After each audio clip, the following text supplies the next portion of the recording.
Good Friday morning. I'm Dwayne Nelson.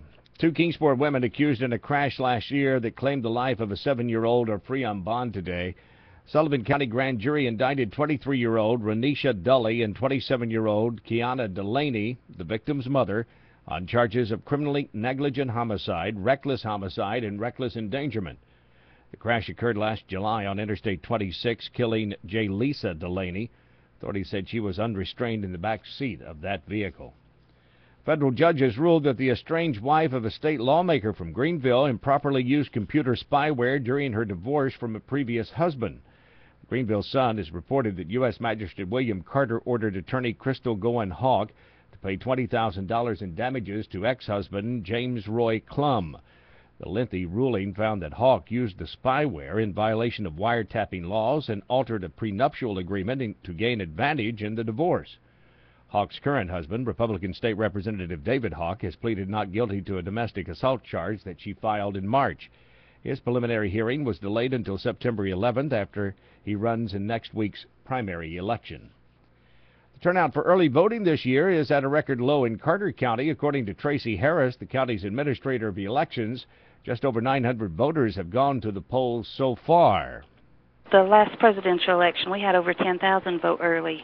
And the last August election, comparative to this election, was 2008, and we had 2,777 people vote early. So it's pretty slow compared to the last one. She attributes the low numbers to several factors. A lot of people wait to the last minute, but I do think it is because there's unopposed races. Meanwhile, Sullivan County Administrator of Elections Jason Boer says the same trend is occurring in his county.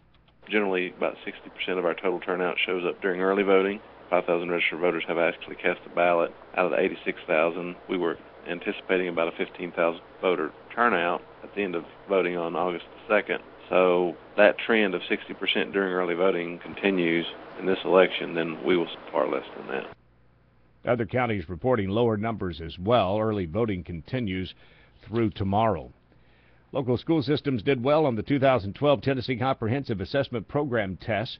State recently released the scores for 136 school districts, and in Kingsport, students ranked 5th in the state in the area of 3rd through 8th grade math.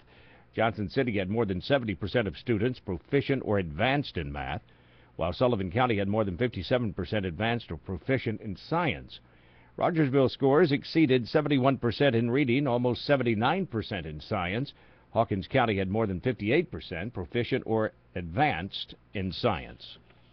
Abingdon, Virginia woman and her boyfriend charged with second-degree murder and child abuse in the death of the woman's 2-year-old daughter. A Washington County grand jury indicted 24-year-old Sarah Sneed and 32-year-old Silas McCracken. Sneed's daughter, Madison Sneed, died November 15, 2011 at her home. An autopsy found the girl died from suffocation due to mechanical asphyxia. There were also signs of previous abuse. Two Bluff City residents facing drug and gun charges. Sullivan County Sheriff's deputies executed a search warrant at a home on Cedar Street. Clinton Grindstaff and Tracy Odom facing several drug charges. Sheriff spokeswoman Leslie Earhart tells us what officers found when they got there. Once inside, they found several long guns as well as around 6 pounds of marijuana, which has a street value of about $6,000. Two children, ages 13 and 14, were also living in the home at the time. We Dig Jonesboro. That's the name of the new tourism initiative set to kick off next week in Tennessee's oldest town.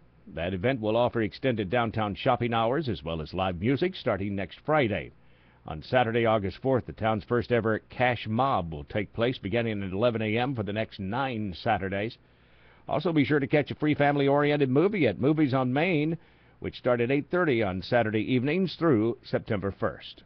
I'm Dwayne Nelson. Have yourself a great Friday.